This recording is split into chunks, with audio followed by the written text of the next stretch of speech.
नमस्ते। Cakes with Nita में आपका स्वागत है। और मैं आज मटके वाला केक बना रही हूँ क्योंकि जन्माष्टमी आ गया है। तो आप मटके वाला केक कैसे बनाते हैं वो देखिए। इसके लिए मैंने वनीला फ्लेवर का हाफ़ केजी का केक बनाया है, उसका बेस रेडी किया है और इसे मैंने 3 लेयर में कट कर लिया है। और इस पर मैं अब बारी से सारे लेयर में शुगर सिरप डाल के इसमें केक बनाया है। और जिन्होंने ये ऑर्डर किया था उन्होंने मुझे पाइनएप्पल फ्लेवर में बनाने के लिए बोला था, तो अब मैं इस पर पाइनएप्पल क्रश भी डाला है मैंने और फिर से दूसरा लेयर डाला है, फिर शुगर सिरप फिर से डाला है और उस पर सेम वही जैसे मैंने पहले किया था उसी तरह से फिर से क्रीम लगा के फिर उसके ऊपर पाइनएप्पल क्रश डाल के फिर से तीसरे लेयर की भी तैयारी इसी तरह से करनी है। अब तीसरा और फाइनल लेयर कंप्लीट हो चुका है और अब मैं इसे मटके का शेप देने के लिए इसे ऊपर से और नीचे से दोनों साइड से थोड़ा थोड़ा कट करूँगी ताकि वो थोड़ा गोलाई में हो जाए और फिर उसका लेयरिंग करके परफेक्ट गोलाई साइज़ में जैसे कि मटका होता है उस तरह का शेप रेडी करेंगे। इसके नीचे से भी पूरी कटिंग हो चुकी है, तो अब ये पूरी तरह से गोल तरह का साइज़ बन गया है और अब मैं इसे क्रीम लगा के फाइनल टच देने की कोशिश कर रही हूँ। जहाँ भी केक दिखाई दे रहा है मुझे तो वहाँ पर क्रीम लगा के मैं उसे कवर करके उसे अच्छे से फिनिशिंग कर रही हूँ। और ये भी ध्यान रख रही हूँ कि प्रॉपर गोलाई में रहे, गोलाई शेप में रहे।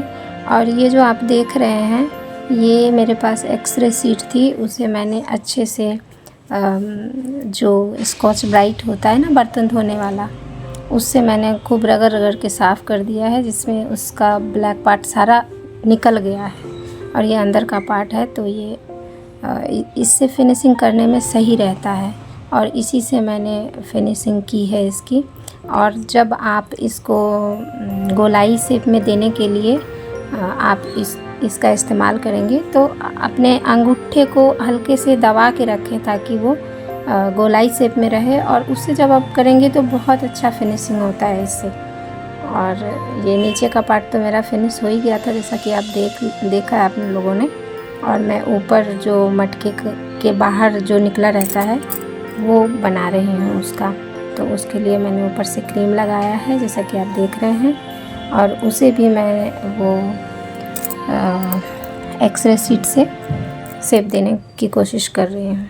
ये इस पर मैंने जेल लगाया था, मैं सोची थी कि जेल से हो जाएगा पर जेल मुझे अच्छा नहीं लग रहा था, तो मैं इस पर फिर से क्रीम में ब्राउन कलर डाल के और उसको फिर से कवर करके फिर से फिनिशिंग दे रही हूँ ताकि वो ज़्यादा अच्छा दिखाई दे। क्योंकि क्या होता है ना कि अगर आप ही सेटिस्फाई नहीं होगे तो आपके कस्टमर भी सेटिस्फाई नहीं हो पाएंगे, इसलिए पहले खुद को सेटिस्फाई करिए फिर कस्टमर के बारे में सोचिए। तो जिससे हमें संतुष्टि मिलती है वो तो निश्चित रूप से आपके कस्टमर को अच्छा लगेगा। यही सोच के मैंने इसको फिर से किया। और आप जब ये रेडी हो जाएगा फिर इसका कलर देखेंगे कि बहुत ही अच्छा बना था ये। और फिर से मैं एक्सरे शीट से इसका जो शेप है गोलाई शेप को उसको अच्छे से फिनिशिंग देने की कोशिश कर रही हूँ।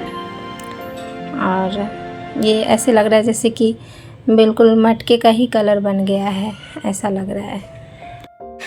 डोम शेप का कोई भी केक आप चाहें उसमें डोरेमोन का बनाएं या फिर डॉल बनाएं या कोई और भी, उसमें आप एक्सरे शीट के हेल्प से उसको बना सकते हैं और उसमें बहुत ही फिनिशिंग टच आता है एक्सरे शीट से बनाने से। तो आप इसका ज़रूर ध्यान रखें, आप जब भी बनाएं तो एक्सरे शीट का यूज़ ज़रूर करें। अगर आपको ये टिप्स एंड ट्रिक्स अच्छी लगे तो आप मेरे चैनल को ज़रूर सब्सक्राइब करें, लाइक करें और शेयर करें।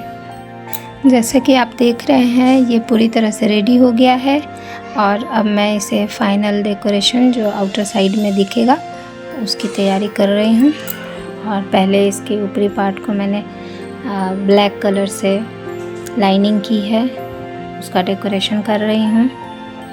और इन डेकोरेशन से केक में और 4 चांद लग जाएंगे और सुंदर दिखेगा ये। और मैंने इस तरह का डेकोरेशन किया है इसमें। आपको जैसा पसंद हो आप कर सकते हैं, जो भी कलर पसंद हो वो आप उसमें डाल सकते हैं, जो कलर उसमें अच्छा लगेगा वो आप कर सकते हैं उसका। और ये देखिए इसका ऊपर का पार्ट तो बन गया है। अब इसका मिडिल पार्ट जो है उसको मैं डेकोरेट कर रही हूँ ताकि ये और सुंदर दिखाई देगा। अब मैंने इसकी पूरी डिटेलिंग कर दी है और अब मैं जो घरे में माखन होता है, मटका में माखन, उस तरह का बनाने की कोशिश कर रही हूँ। तो इसके लिए मैंने बिल्कुल वाइट व्हिप क्रीम से रेडी किया है इसे। आप चाहें तो इसमें एक बूंद, जस्ट एक बूंद येलो कलर डाल सकते हैं, थोड़ा येलोइश दिखने के लिए, लेकिन मैंने परफेक्ट बिल्कुल वाइट कलर ही डाला है। और इसको इस तरह से मटके से जैसे माखन गिरता हुआ दिखाई दे रहा है उस तरह से मैंने इसको की है। और ये बिल्कुल ऐसे लग रहा है जैसे कि मटके से माखन गिर रहा है, ऐसे दिखाई दे रहा है। और ये जिस तरह से आपकी इच्छा हो आप दोनों साइड बना सकते हैं, एक साइड बना सकते हैं। और इसके चारों तरफ मैंने ग्रीन कलर के घास नोजल से इसमें डेकोरेशन किया है नीचे की तरफ से, जो इसकी खूबसूरती में और चार चांद लगा रहे हैं। मेरा ये मटके वाला केक तो रेडी हो गया है। आप चाहें अगर तो मटके का कलर आप अपने हिसाब से रख सकते हैं। किसी को येलो पसंद है, किसी को पिंक पसंद है, किसी को गोल्डन पसंद है, तो आप उस तरह से उसका कलर रख सकते हैं। मैंने एक और केक बनाया था सेम मटके वाला ही, तो उसमें मैंने गोल्डन कलर यूज़ किया था, वो भी बहुत सुंदर बना था। और अगर कस्टमर आपको कुछ नाम लिखने के लिए बोलते हैं तो आप नाम भी लिख सकते हैं। मुझे उन्होंने कान्हा जी करके बोला था तो मैंने यहाँ पर कान्हा जी ही लिखा है। और आप अपने हिसाब से इसमें कलर डेकोरेशन जैसा आपकी मर्ज़ी हो उस तरह से आप बना सकते हैं। और ये देखिए इसका फाइनल लुक रेडी है। बहुत सुंदर बना था ये केक। और आपने यहाँ तक ये वीडियो देखा है उसके लिए बहुत बहुत धन्यवाद। और हाँ, मेरे चैनल को सब्सक्राइब करना मत भूलना। हैप्पी जन्माष्टमी।